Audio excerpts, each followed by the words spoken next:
Hey y'all, like I told you today in class, I'm going to take you through a couple of things that we would have been doing in lab if we were back on campus. Okay, so just to start off, to remind ourselves about all the planes of motion and axis of rotation.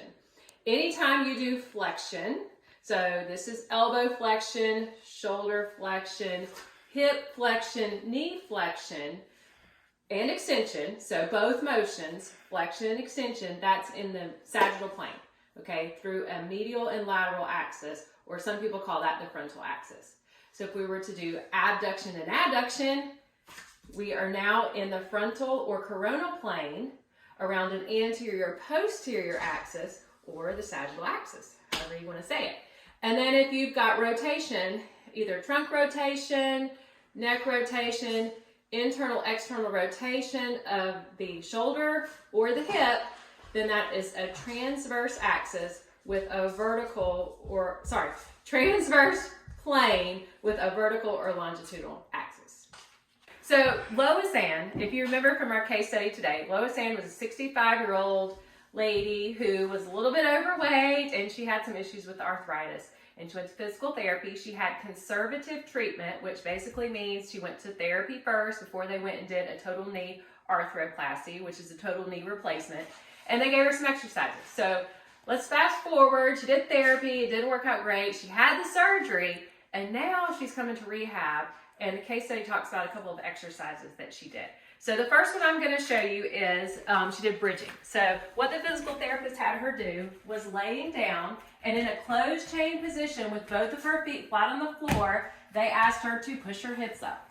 Okay? So this is going to be hip extension. Okay? One more time, hip extension. This is engaging the glutes so that she can get out of bed, so she can do sit to stand. It's closed chain because the feet are on the floor. My hands are also down, and so my arms are also closed chain. The therapist also instructed her how to roll, how to get out of bed. So they taught her how to go to the side of the bed and using her hands in a closed chain position to push up through her hands so she could sit herself up.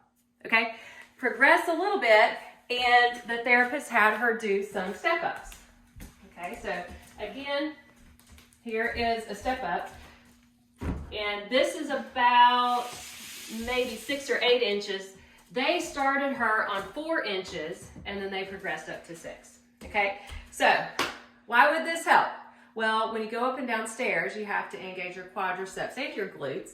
And y'all don't know all of this yet, and that's fine, okay? But just to show you what the difference between an open chained exercise and a closed chained exercise is. So they had her come over to the step, and they had her step on the step. So this is closed chain, and they had her push up, okay? So they're simulating her walking up and down the stairs, okay? So her quadriceps, or the muscles here, when she pushes up, that is a concentric movement, okay? So she's pushing up, and then she's lowering herself down.